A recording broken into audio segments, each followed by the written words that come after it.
India Pakistan का 15 फरवरी का मुकाबला इज नाउ कंफर्म्ड हो रहा है सर जी। यू टर्न हो चुका है। पाकिस्तान ने स्टेटमेंट इशू कर दिया है कि for the prosperity and the betterment of the entire region as a leader हमने बांग्लादेश का केस रखा और अब बांग्लादेश और श्रीलंका की बिहेस्ट पे हमने कहा कि जाओ खेल लो पाकिस्तान, जाओ खेला होगा अब। ऐसा उन्होंने कहा है। बड़ी अच्छी सी नाइसली वर्डेड एक लेटर जो है, एक मीडिया एडवाइजरी जो है वो आईसीसी ने भी इशू की है, तो उसके बारे में बात करते हैं। पाकिस्तान के यू टर्न के बारे में बात करते हैं। 15 तारीख को खेल होने वाला उसके बारे में बात करते हैं। बात करते हैं कॉन्ट्रैक्ट्स की। एक्चुअली कॉन्ट्रैक्ट्स की बात करना इसलिए जरूरी है क्योंकि रोहित और Kohli they are no longer in the A plus category. In fact A plus category हटा दी गई है, वो बी ग्रेड में आ चुके हैं। लेकिन अक्षर पटेल सी में क्या कर रहे हैं यार? हार्दिक पांड्या, केएल राहुल, कुलदीप यादव, इवन मोहम्मद सिराज, वो बी ग्रेड में क्या काम कर रहे हैं? और वेयर इज ईशान किशन, उनकी भी करते हैं बात। और शाम को मुकाबला होने वाला है, it's USA versus Pakistan in singly sports club SSC under lights for the first time, उसकी भी करते हैं बात।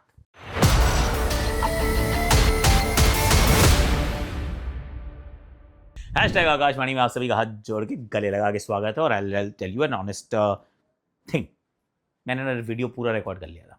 मैं आकाशवाणी रिकॉर्ड कर चुका था, क्रिकेट इन्फो के लिए काम कर रहा था। उसके बाद डेवलपिंग स्टोरी होती रहती है, Pakistan, ICC, this that and the other. रात के 1:15 बजे घर आने के बाद ये फिर वीडियो रिकॉर्ड करना पड़ रहा है। करना पड़ रहा है तो करना पड़ रहा है क्योंकि I love this, I do this for my joy and for you. तो please like share subscribe comment, notification घंटी बजा दीजिएगा। और जहाँ पे आपने पीकेएल देखी थी वहीं पे आपको पूरा वर्ल्ड कप देखने के लिए Jio Hotstar and Star Sports download कर लीजिएगा ऐप। और कुछ जो पार्ट्स हैं इस वीडियो के, जो कॉन्ट्रैक्ट को लेकर हैं, जो पाकिस्तान की मुकाबले को लेकर हैं, वो वाला मतलब जो पाकिस्तान यूएसए, वो मैं ऑलरेडी पहले रिकॉर्ड कर चुका हूँ। तो they will be a jump, फिर I come back here to say bye bye. Let's start with key developing story क्या है। डेवलपिंग स्टोरी ये है कि पाकिस्तान ने यू टर्न मार लिया। बात हो रही थी कि यू टर्न मारेंगे, बहुत सारी अफवाहों का बाजार गर्म था कि उन्होंने ये मांग रखी, उन्होंने वो मांग रखी, उन्होंने 36 चीज़ें की हैं। कितनी मांगे थी, क्या थी, गॉड नोज। पर अल्टीमेटली क्या हुआ है कि उन्होंने कहा कि देखिए, बांग्लादेश क्रिकेट बोर्ड ने हमें बोला है कि आप इस रीजन के लीडर हैं, तो प्लीज़ हम बहुत अप्रिशिएट करते हैं आपने जो किया। तो we stand shoulder to shoulder. Shoulder to shoulder एक बड़ा इंपॉर्टेंट बात रही है।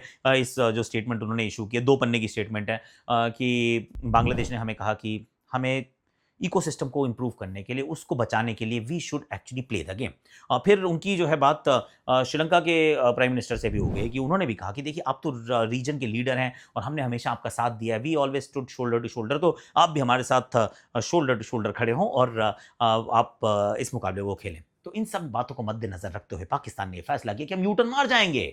पर ये वाली बात तो विक्रांत गुप्ता जी ने पहले बताई थी। वेल डन है विक्की पा, असली धुरंधर तो आप निकले यार। आपने बताया था कि ऐसे ऐसे होगा, क्रोनोलॉजी समझो जरा, और वही का वही हुआ है। देख लो अब कुछ लोग जो पाकिस्तान में हैं वो इस बात को सेलिब्रेट कर रहे हैं कि जो हमने मांगा था हमें मिल गया। यही तो हमने डिमांड रखी थी और डिमांड जो है वो पूरी हो गई है। नाउ लेट्स गो, एक एक करके परते उतारते हैं कि डिमांड क्या थी। तो आईसीसी ने एक और बड़ा कमाल का एक वर्डेड सा, एक नाइसली वर्डेड एक मीडिया एडवाइजरी इशू किया, जिसके अंदर उन्होंने बताया कि देखिए, ऐसा है कि बांग्लादेश को सैंक्शन नहीं किया जाएगा।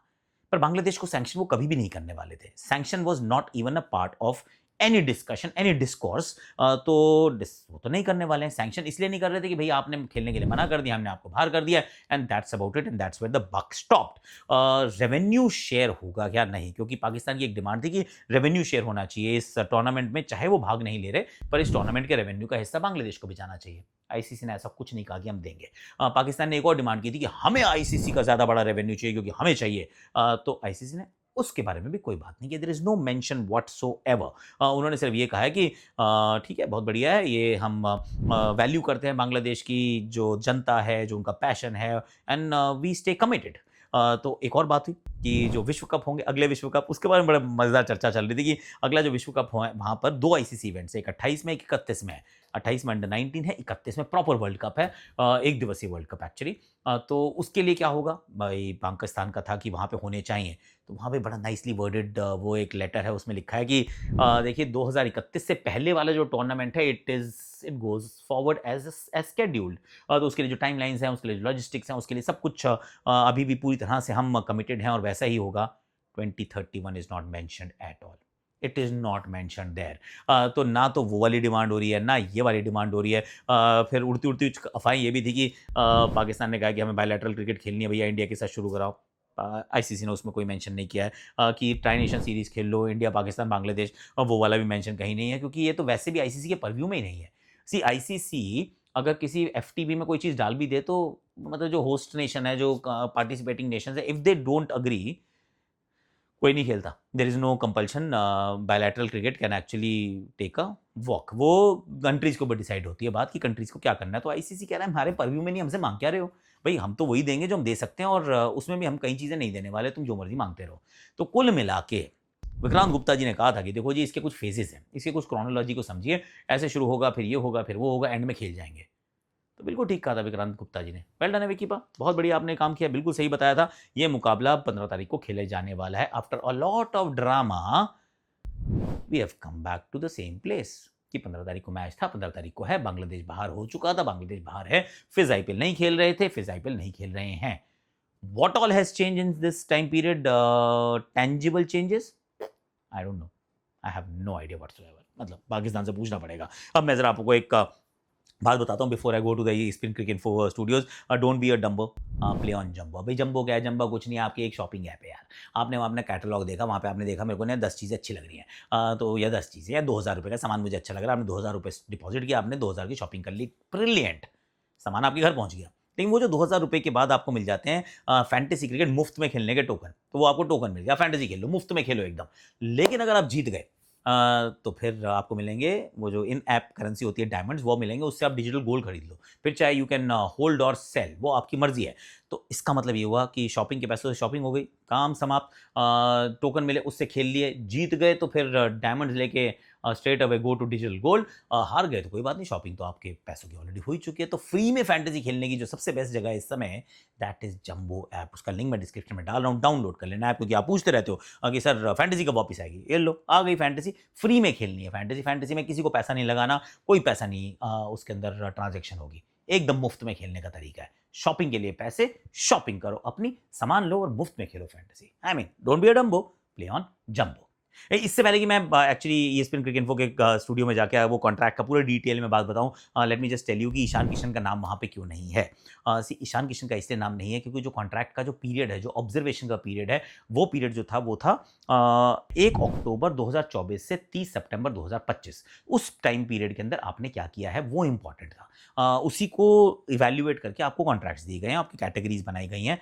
उस पीरियड में ईशान खेले नहीं है यार, he is not played at all. In fact उन्होंने थोड़ा सा ब्रेक भी ले लिया था क्रिकेट से कि मुझे नहीं खेलनी है, I want to actually take break from cricket. तो फिर कैसे आएगा नाम? तो हालांकि वो इस समय भारतीय टीम का हिस्सा है, वर्ल्ड कप खेल रहे हैं, 100 ऑलरेडी जड़ चुके हैं, ऑल ऑफ दैट। तो अगली जब साइकिल आएगी, तो उसमें जब इस वाला टाइम पीरियड यानी कि 1 अक्टूबर 2025 से 30 सितंबर 2026 तक का जब टाइम फ्रेम होगा, उसके जब कॉन्ट्रैक्ट्स डिसाइड होंगे, तो उसमें ईशान किशन का नाम आ जाएगा यार। तो ईशानदार किशन विल बी देयर। सो आज नहीं है पर वो आ जाएंगे। पर इससे भी बड़ी बड़ी बातें, और एक और नाम है वैसे, जो शमी का नाम मुझे याद आता है कि शमी का नाम नहीं है। हालांकि शमी उस टाइम पीरियड के अंदर खेले थे, वो चैंपियंस ट्रॉफी खेले थे, उन्होंने विकेट भी चटकाई थी, ट्रॉफी भी उठाई थी, पर उनका नाम ना होना, क्योंकि बहुत कम क्रिकेट खेले ना, उसके आगे पीछे नहीं खेले थे, बहुत लिमिटेड क्रिकेट खेले थे, और उनका नाम ना होना, I think that tells us कि उनका भविष्य कैसा है। पर now let's go to ESPN cricket info के स्टूडियो, फिर वापस आना, फिर टाटा बाय बाय करने तो यहीं आओगे ना। चलिए जरा मूव करते हैं कि क्या हुआ है। रोहित और कोहली जो है वो अब ग्रेड ए प्लस का हिस्सा नहीं है, they have been demoted to grade B. And to be honest it make sense, क्योंकि एक फॉर्मेट के अगर आप खिलाड़ी हैं तो फिर आप ग्रेड ए प्लस में नहीं हो सकते, आप ग्रेड ए में भी नहीं हो सकते हैं। तो ये थोड़ा सा वो नियम सा है। तो वो ग्रेड बी में चले गए हैं, पर कहानी वो नहीं है। कहानी है कि ग्रेड ए प्लस को तो खत्म ही कर दिया गया, वो 7 करोड़ की कैटेगरी हुआ करती थी, उसको डिमोलिश कर दिया गया, उसको हटा दिया गया, रिमूव कर दिया गया। अब सिर्फ 3 खिलाड़ी हैं जो ग्रेड ए में हैं, एक है Shubman Gill who is a 2 format player, एक जसप्रीत बुमराह जो है 3 फॉर्मेट प्लेयर, और एक है Ravindra Jadeja who is a 2 format player, जिसमें भी ओडीआई का अभी थोड़ा सा 50-50 चल रहा है। एंड आई एम थिंकिंग कि अगर आपने ये 2 फॉर्मेट वाले प्लेयर्स को अगर आपने रखा है ग्रेड ए में, that includes Gill and Jadeja, तो भाई हार्दिक पांड्या ने क्या गलत किया है? फिर केएल राहुल ने गलत क्या किया है? हार्दिक पांड्या भी 2 फॉर्मेट खेलते हैं, केएल राहुल भी 2 फॉर्मेट खेलते हैं, कुलदीप यादव तो 3 फॉर्मेट खेलते हैं, टी20, वनडे, टेस्ट। अक्षर पटेल अपना बापू टी20 का वाइस कैप्टन है यार, वनडे क्रिकेट भी खेलेंगे, मैं आपको बता रहा हूँ, खेलते हैं, खेलेंगे। टेस्ट क्रिकेट के लिए he is always available, right? ऐसा नहीं कि नहीं बाहर बैठे होते हैं, बाहर बैठते हैं या नहीं होते। 2 फॉर्मेट्स पक्के, पर 3 फॉर्मेट में सिलेक्शन। ग्रेड सी में डाल दिया उनको यार। हार्दिक और केएल राहुल को तो फिर भी चलो, कुलदीप को ग्रेड बी में डाला, हालांकि again they should have been in grade A, पर अक्षर पटेल को तो ग्रेड सी में डाल दिया है। अर्शदीप उनके साथ ही ग्रेड सी में। Arshdeep is not a single format player. India के लिए सर्वश्रेष्ठ T20 गेंदबाज है, सबसे ज्यादा विकेट्स उन्होंने चटकाई हैं, ओडीआई क्रिकेट उन्होंने खेलना शुरू कर चुके हैं ऑलरेडी, तो फिर भाई is he in grade C. और Mohammed Siraj he is also in grade B. World cup आपके लिए खेल रहे हैं, ओडीआई बंदा ये खेलता है, टेस्ट में आपका मेन बॉलर है, ये भी तो 3 फॉर्मेट खेलता है भाई, ये ग्रेड बी में क्या कर रहा है? तो मैं थोड़ा सा हैरान हूँ, थोड़ा सा परेशान हूँ, थोड़ा सा I don't know, I find it a little strange कि बापू के को और क्या करना पड़ेगा बेचारा, और क्या करे? सब कुछ करता है, जहां बैटिंग कराते हो वहां करता है, गेंदबाजी कराते हो वो करता है, ऊपर नीचे कुछ कर लो, मैच बचाता है, मैच जिताता है, विश्व कप जिताता है, पर ग्रेड सी में भाई। और मियां मैजिक, केएल राहुल, हार्दिक पांड्या, कुलदीप यादव, अर्शदीप सिंह, इनके साथ तो मुझे ऐसा लग रहा है कि थोड़ा सा अन्याय हुआ है। मुझे लगता है कि इन लोगों का नाम ना ऊपर होना चाहिए था, at least grade B, grade A के इर्द गिर्द कई नाम होने चाहिए थे। जो बी में है वो ए में होने चाहिए थे, और वो सी वाला भी ए में होना चाहिए था। दैट्स अक्षर पटेल। आई एम कन्विंस कि अक्षर पटेल का नाम ग्रेड ए में होना ही चाहिए था। आप बताना कि सही कह रहा हूँ कि गलत कह रहा हूँ, do let me know in the comment section. एक और बात, मैं इस जो कल के मुकाबले उनमें एक मुकाबला बड़ा इंटरेस्टिंग है मेरे लिए, वो है पाकिस्तान और यूएसए का मुकाबला है। सिंगली स्पोर्ट्स क्लब में ये मुकाबला हो रहा है, जिसमें अंडर लाइट्स है। फर्स्ट टाइम इस मैदान पे लाइट्स लगाई गई हैं, और लाइट्स वाला जो मैदान है उसमें बॉल करती है हरकत। तो यूएसए जिन्होंने भारत को तंग किया, थोड़ा सा पुश किया, यूएसए जिन्होंने पाकिस्तान को बाहर का रास्ता दिखाया था पिछले विश्व कप में, that USA is going to be playing against Pakistan. Pakistan का जो पहला मैच रहा था उसके अंदर बॉलिंग तो अच्छी की थी, फील्डिंग भी सरप्राइजिंगली अच्छी कर ली थी, पर बैटिंग के अंदर they did the Pakistan things, कि कोलैप्स हो रहा है, पता नहीं कहाँ से एकदम से कैसे कैसे करते करते 2 ओवर में 29 चाहिए थे, अगर कहीं वो कैच पकड़ लेते ना मैक्स और डाउड, तो फिर कमाल हो जाता, पर अगेन जीत गए, दैट्स ओके। सवाल आ रहा था क्या बाबर को ड्रॉप कर दिया जाए? मैंने कहा नहीं, बाबर को अभी तो ड्रॉप मत करो यार, अगर अभी ड्रॉप कर दोगे तो लगेगा कि लगा तो आपको हल्का सा कट है, उस कट को देख के आपने कहा चलो सर्जरी कर देते हैं, बैंडेड लगा लो, आई मीन खेल लेंगे, क्योंकि आप फखर को नहीं खिलाने से। आई अंडरस्टैंड फखर बाहर बैठे हैं तो आपको लगता है कि बाबर की जगह तो फखर भी खेल सकते हैं, पर I think Babar might actually be a little useful. तो ये तो भाई इस दिन का जो हाईलाइट मुकाबला ये वाला है, पाकिस्तान वर्सेस यूएसए। ये है इवनिंग मुकाबला, ऑफकोर्स 3-3 मुकाबले हैं हर रोज। जो कल के दिन हुए 3 मुकाबले, उसमें एक्सपेक्टेड लाइंस पर रिजल्ट था, फिर चाहे वो स्कॉटलैंड हो या फिर जिम्बाब्वे हो या फिर साउथ अफ्रीका हो। This was the first flat day in the world cup. बाकी पहले 2 दिन बहुत एक्साइटिंग मुकाबले हुए, इंटरेस्टिंग मुकाबले हुए। Third day the Monday blues, मुझे लग रहा है वर्ल्ड कप को भी हो गया यार, that's what I am thinking. चलिए जी, आ गया वापस, थैंक यू सो मच। कैसा लगा आज का शो आप प्लीज़ बताइएगा ज़रूर। तो पाकिस्तान का तो देखिए अभी पता नहीं, कमेंट्री करने में जाऊँगा, और कमेंट्री को लेके एक और बात याद आई एक्चुअली। दिल की बात थी तो मैं कहा अपनी फैमिली शेयर कर लेता हूँ, and right at the end of the video as well. यार ट्विटर पे ना कुछ ट्रेंड्स लोगों ने चला रखे, झूठ बोल रहे हैं यार। एक तो गालियाँ दे रहे हैं, कह रहे हैं आप खराब कमेंट्री, मतलब वाहियात कमेंट्री करते हो, आप बिल्कुल ही बकवास करते हो, विच इज़ ओके, मतलब आपकी ओपिनियन आप दे सकते हो। पर ऐसा कैसे हो सकता है कि 25 लोग जो वो सेम ही वर्डिंग लिख दें, मतलब 25 वर्ड का एक ट्वीट है, वो सबके सेम कैसे हो सकते हैं भाई? और ऐसे मैच में कैसे हो सकते हैं जिस मैच में मैंने कमेंट्री नहीं की? मतलब वर्ल्ड कप शुरू नहीं हुआ, पाकिस्तान और नेपाल का मैच है, पाकिस्तान और नेदरलैंड्स का मैच है, मैं कमेंट्री नहीं कर रहा हूँ। लोग कह रहे हैं देखो इसकी वजह से कमेंट्री खराब हो गई। मैं कह रहा हूँ मैंने कमेंट्री नहीं की यार, मेरा नाम कैसे आ गया इसमें? इरफान के साथ मेरी फोटो डाल दी कि भाई तुम ना विकेट गिर रही थी और ये दोनों आपस में आयरलैंड के घूमने की बातें कर रहे थे। मैंने कहा भाई वीडियो दिखा दे, झूठ बोल रहा है तू, पकड़ा गया है। कह रहा झूठ मैं बोल रहा हूँ कोई बात नहीं, मेरे को झूठ बोलने अलाउड है, लेकिन तुम कमेंटेटर खराब हो। आई एम थिंकिंग क्या चल रहा है, नैरेटिव बिल्डिंग है क्या है? अगर खराब कमेंट्री होती है आप मुझे बता सकती हैं, और मेरे बारे में don't tell me about the entire Hindi commentary का panel, I am not, I am just one of the 30 people hired.